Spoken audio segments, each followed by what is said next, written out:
eu não sei como vai ficar a minha situação, porque eu já passei por 2 cirurgias de coluna. Eu não posso andar mais de bicicleta, porque eu não sei o que pode acontecer. Quem disse que você não pode andar de bicicleta? Foi o médico ou foi você que tirou essa conclusão? Mas isso não tá na lei. E eu, como advogado, eu tenho que trabalhar com o que tá na lei. Se o perito falar que é uma incapacidade parcial e que tem possibilidade de ser reabilitado, você não vai aposentar. Eu queria permanecer o maior tempo possível no INSS para que eu consiga resolver todo esse problema meu. Entendi. Então você vai ter 2 opções. Nos conta um pouquinho do seu caso, da sua história, pra gente entender melhor. Então, doutor, eu em 2023 eu ingressei dentro de uma empresa aqui onde eu trabalho como oficial de limpeza. E no final de 2023 eu comecei a sentir dores na coluna, assim, dores terríveis. E como a empresa tem assistência médica, eu fui atrás, né, para saber o que era. Perdão, qual a sua idade? Eu tenho hoje 34. Aí eu, com muita dor, procurei um novo especialista, né, num pronto atendimento, numa clínica de ortopedia. E lá ele me pediu o exame de imagem, ressonância. No primeiro exame, na primeira imagem, foi diagnosticada hérnia de disco lombar, L5-S1 e o lado esquerdo, irradiando pro membro, né? E eu tive muitas crises. Eu cheguei a ter uma crise dentro da fábrica que eu tive que descer do escritório que eu tava, de tanta crise que eu tava até com ânsia de vômito. E muitos atestados, eu tive que ficar muito tempo afastada, né? Como eu tinha muitos atestados com os mesmos CIDs, aí eu acabei me afastando pelo INSS. Me conta uma coisa, me descreva com o máximo de detalhes a sua rotina de trabalho, assim, é como se para eu poder enxergar, Então seja o mais detalhista possível e eu vou ficar te interrompendo e fazendo perguntas caso eu sentir que falta mais detalhes. Vai lá. Eu chegava por volta de mais ou menos na empresa 6h30, 6h40. Pegava o que tinha para pegar, colocava o que tinha para colocar e a gente descia. Então, assim, do trajeto da portaria até bater o ponto e até arrumar, pegar as coisas de trabalho, era um caminho muito longo mesmo. Porque lá dentro parecia uma cidade dentro da fábrica. Você batia o ponto que horas? Eu bati o ponto geralmente 7 horas.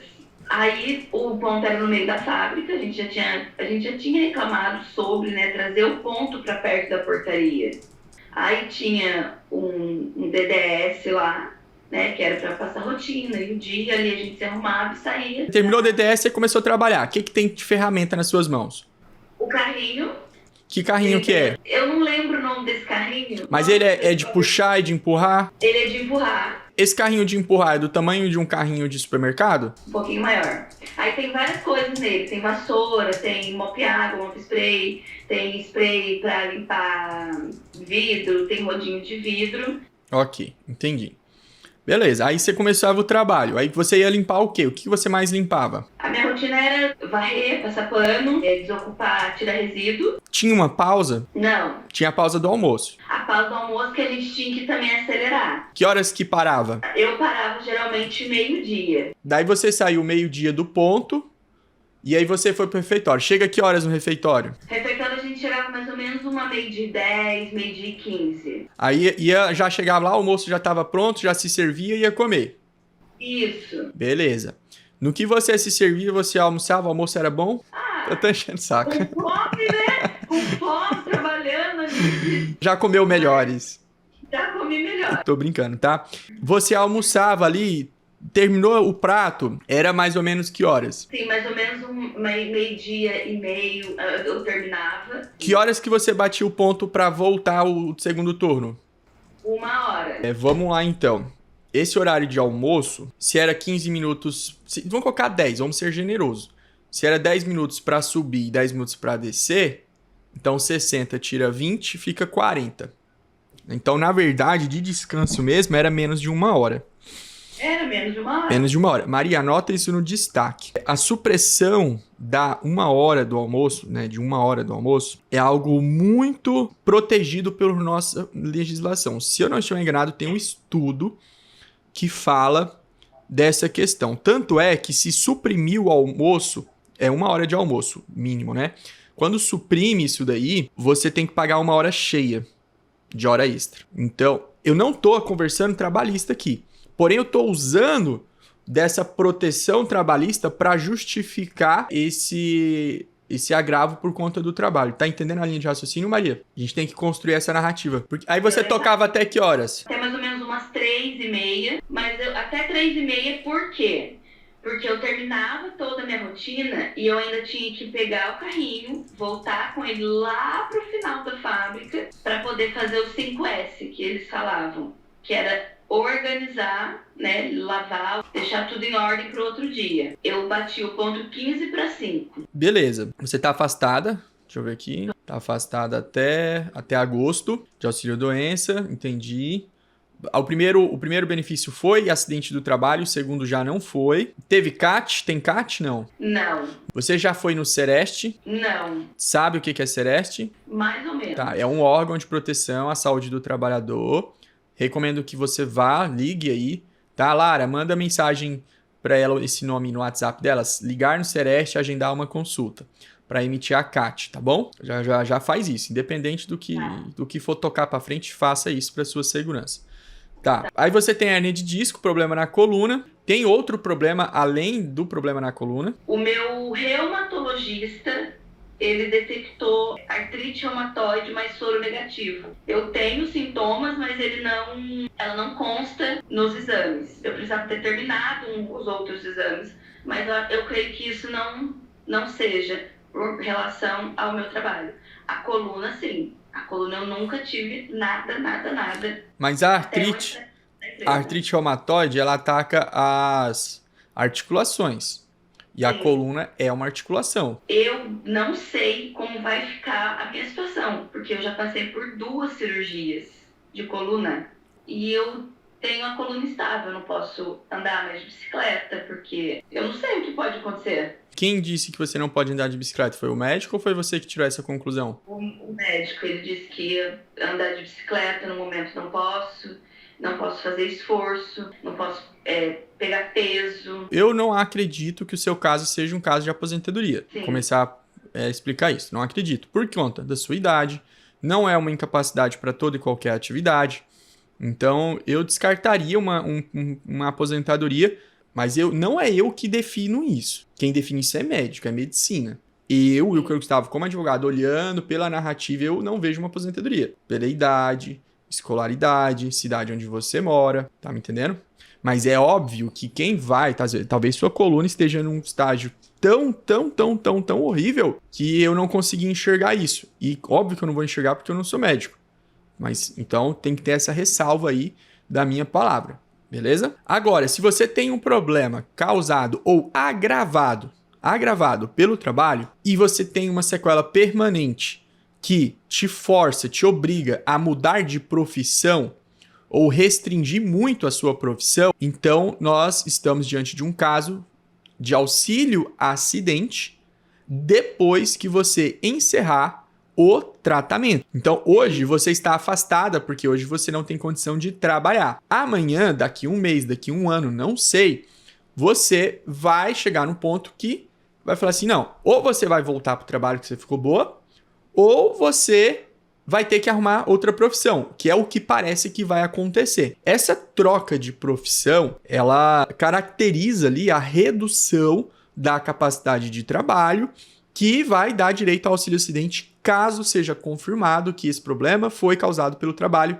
porque é uma doença.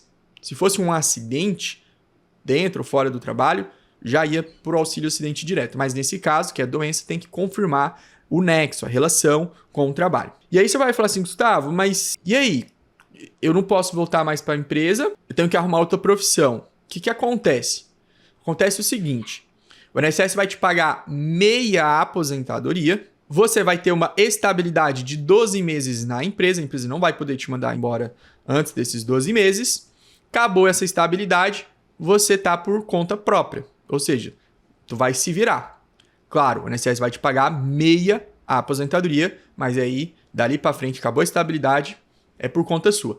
Dá para discutir, dá para conversar uma responsabilidade civil da empresa, como se ela causasse esse problema em você, causasse esse dano, e aí é um outro assunto, uma responsabilidade civil é outro assunto. Estou aqui falando de INSS. Então, é o meu ponto de vista sobre o seu caso. Para mim, agora eu vou falar aqui de um ponto de vista extremamente pessoal, talvez. Profissional, porque, né? Eu não tô falando aqui, também não sou um leigo no assunto, mas vou falar um conselho, digamos assim. Vou entrar no nível de aconselhamento. Eu procuraria já agora alguma coisa, alguma profissão que seja compatível, que eu goste, que seja compatível com a minha limitação. Então, faria uma reflexão daquilo que eu gosto, daquilo que eu posso fazer e começaria um trabalho de mudança de carreira. Mudança de carreira, entendeu? Então, ia procurar alguma coisa compatível. Então, eu tendo pessoas que falam assim, Gustavo, eu não dou conta de ficar muito tempo em pé, eu não dou conta de ficar muito tempo sentado. E a pessoa coloca aquilo ali, fala assim, é impossível eu fazer qualquer coisa. Eu não vou discordar dela porque eu não sou juiz e não sou médico. Mas eu penso assim, poxa, é ruim isso, é difícil, isso é complexo, é dolorido, não gostaria de estar nessa situação.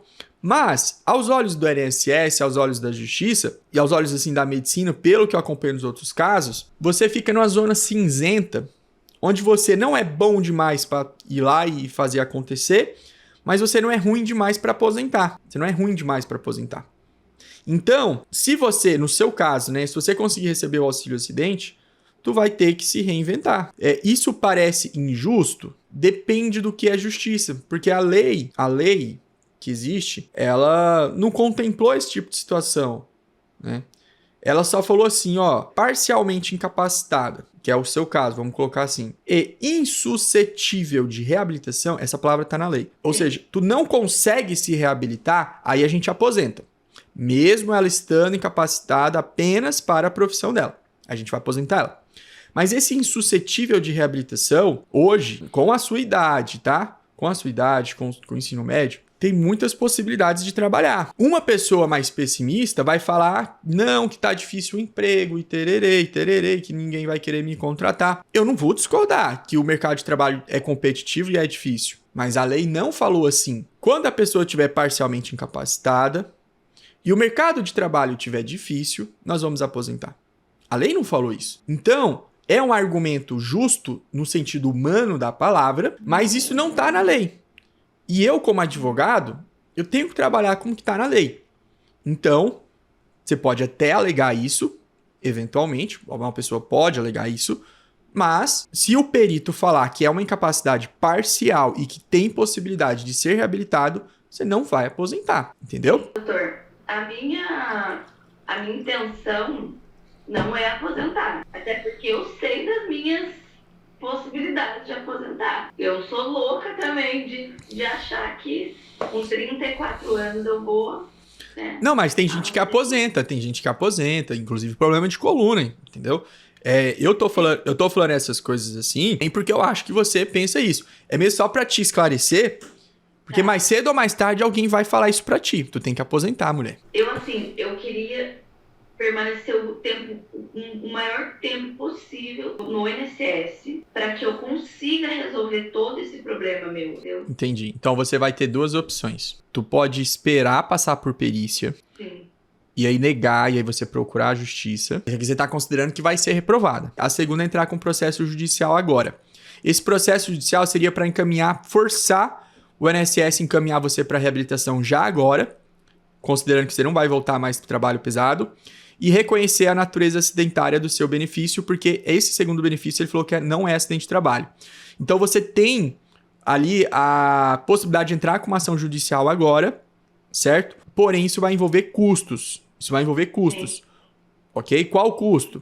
Custo com advogado. Porque se eu ganho uma ação ou uma liminar que seja, tu vai ter que começar a me pagar, entendeu? Então daqui 1 ano, saiu uma liminar, lá eu consegui um benefício para ti. Tu vai ter que começar a me pagar. Se você, daqui 1 ano, ainda estiver no INSS sem ação judicial, tu não vai precisar pagar com advogado, entendeu? Só que você não tem certeza que daqui 1 ano você vai estar ou não de benefício. Então é meio que uma aposta. Se eu ganhar ação judicial, mesmo que você já tenha ganho do INSS, eu vou querer receber da minha ação judicial, entendeu? Então por isso você tem que pensar bem. Mas se você quiser essa garantia, essa segurança a mais, ganhar esse tempo e etc., contrate um advogado e entre com a ação. E eu estou à disposição para fazer esse serviço por você. Só que eu quero que você tome uma decisão com clareza, porque não é fácil ficar só de benefício e ainda ter que pagar 20% para o advogado por mês. Então tem que ser assim, um negócio de consciência. Tem alguma pergunta que você queira fazer para mim antes da gente encerrar? Por enquanto não tenho dúvidas. Já ficou assim, bem esclarecido. Tá. Pensa aí se você quer entrar com essa ação. O auxílio acidente, eu recomendo demais você pensar nele depois que você reabilitou. Gustavo, passou um ano, eu fiz a cirurgia, eu fiquei melhor um pouco, achei uma nova profissão, tô fazendo algumas coisas aqui, etc, etc. E agora? Agora entra o auxílio acidente. Agora entra o auxílio acidente, tá bom? Ah, passou 2 anos, infelizmente eu piorei, ficou pior, vou aposentar. Beleza, a idade não é um fator impeditivo de aposentar. Ah, não vou aposentar nunca por conta da minha idade. Não é assim que funciona, entendeu? A idade, ela é um fator que ajuda a reabilitar. Pessoas mais novas têm mais probabilidade de serem reabilitadas. Esse é o negócio, tá? Nós vamos encerrar aqui, você tem o nosso contato, precisar entrar com ação. Se mudar a situação, espero que não mude, mas Gustavo, o médico falou que é meu caso de aposentadoria, tô aqui para trabalhar, tá? Eu sempre faço um olhar mais, assim, tentando ser mais humano possível, né? Eu não vou sair entrando com processo à torta e à direita. Poderia fazer isso, muita gente faz, só que eu não acho que é assim que funciona, eu não acho que isso é o melhor para as pessoas como um todo, nem para você, nem como sociedade, tá? Então eu sempre busco uma coisa assim mais próximo da realidade, mais personalizada de acordo com a pessoa, tá bom? Tá. Aqui tem o nosso número, se surgir a necessidade de novo atendimento, seja para entrar com auxílio acidente ou para entrar com auxílio doença, alguma coisa vai surgir, eu vou estar aqui pronto para te atender. Tá, obrigada, viu, doutor? Tchau, tchau. Até a próxima. Tchau.